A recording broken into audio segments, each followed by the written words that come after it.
Hello everyone, this is SK and welcome to another Dark Souls 3 boss strategy guide.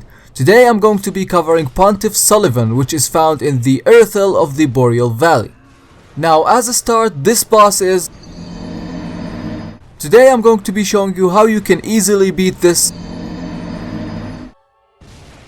But can I please attack... Okay, fuck this bullshit. Now this boss, honestly, it took me more time to beat him than beating the final boss of the game, honestly, because like when he hits you, it is super punishing, and like if you get hit with one hit, like you are getting hit with an entire combo of it. So in this video, I'm going to be trying to make it as easy as you can, so you can beat this boss without any problems. So without further ado, let's get to the preparation of the boss.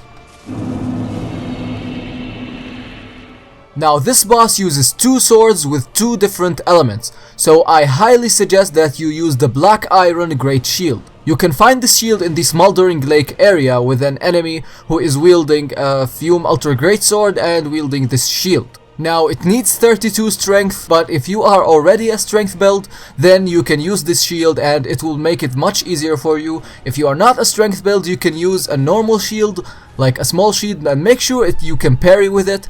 And make sure it has high fire resistance. Also, using any armor set with high elemental defense is also good. And if you are a mage, actually this fight will be kind of easier for you, because you can attack him from long range and he might not attack you like until he gets close to you. But this strategy is mainly going to be focusing on the melee build, but you can use it also for the mage to learn the attack patterns of the boss. So let's get to the strategy.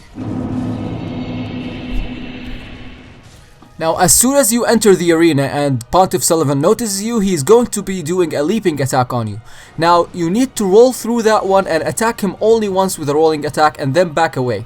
Now when you are to his left or his right, he attacks you with the fire sword or the dark sword depending on your location, as you can see.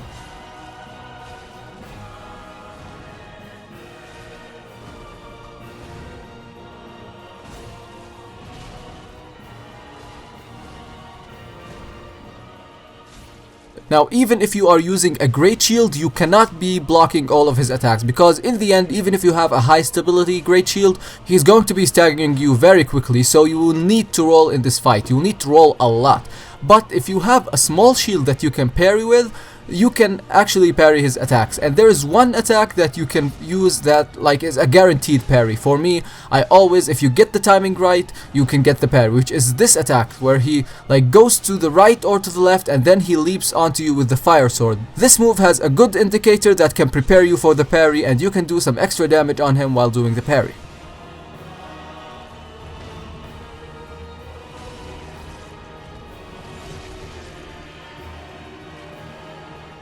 One of his most notable attacks is his combo attack. Now, there are two ways to avoid this move depending on your location. Now, if you are very close to him, you need to roll twice or thrice and then start sprinting backwards. But if you are already kind of far away from him, just sprint backwards, and this is going to be cancelling his attack in the middle of it. Because if you got caught in this combo, even if you like rolled through the first one, got hit by the second one, got hit by the third one, fourth one, fifth one, and then you're basically dead. So you want to avoid this combo because this is one of his most deadly attacks.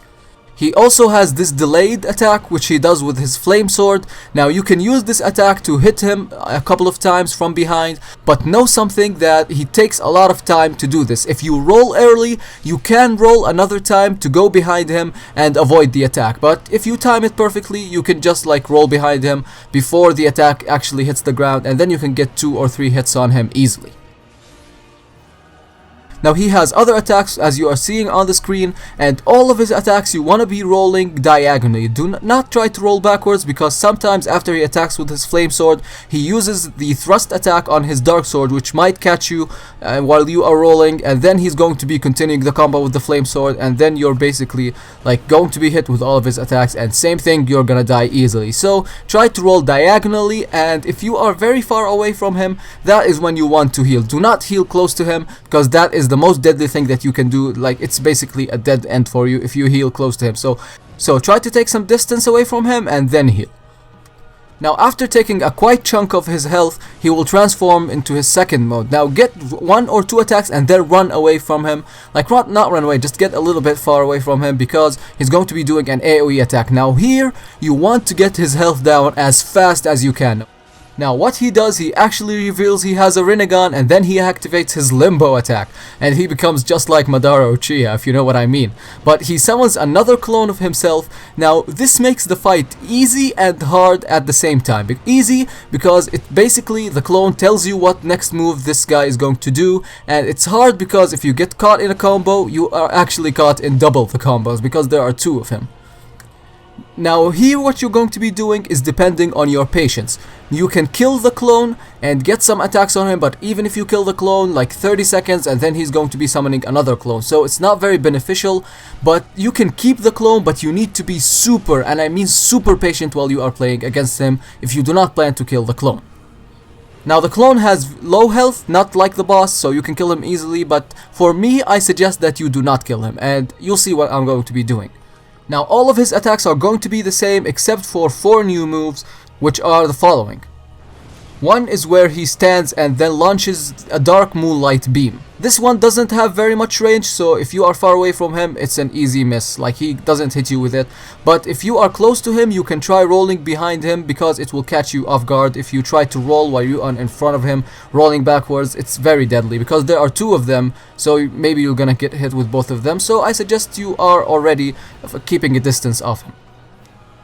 The second one is he launches a Dark Soul Spear, and this is very easy. Just roll to the right or to the left, it doesn't matter. It's very avoidable, like easy, really easy to avoid. He also gains a jumping attack, and this one you need to roll to the left. Now if you are very confident, you can parry this attack. I do not suggest it, but if you think you have the power to parry him, parry him. Now wait for the first one to come, his ghost, to hit you, and then when he does the leaping attack, you parry it. If you are confident enough, though I do not suggest it. Now this attack is the attack that killed me the most, is where he launches himself up in the air and then drops down to do a very large AoE attack with fire.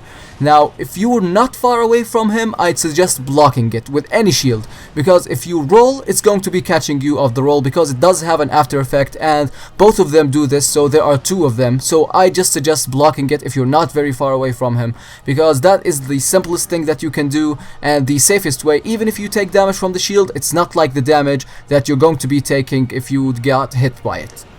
Now what I suggest doing is keeping a distance away from him until that you see that this is a perfect opportunity to get a 1 or 2 hits on him, and then back away immediately.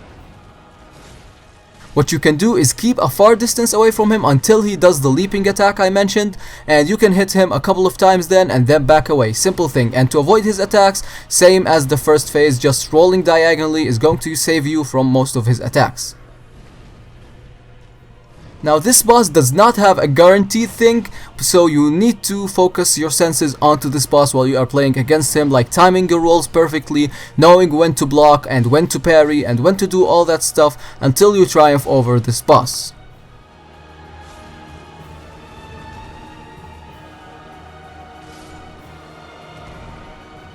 So I hope you all enjoyed this guide. Make sure to like and subscribe for my channel for more Dark Souls 3 content. So I guess I'll see you later. Bye.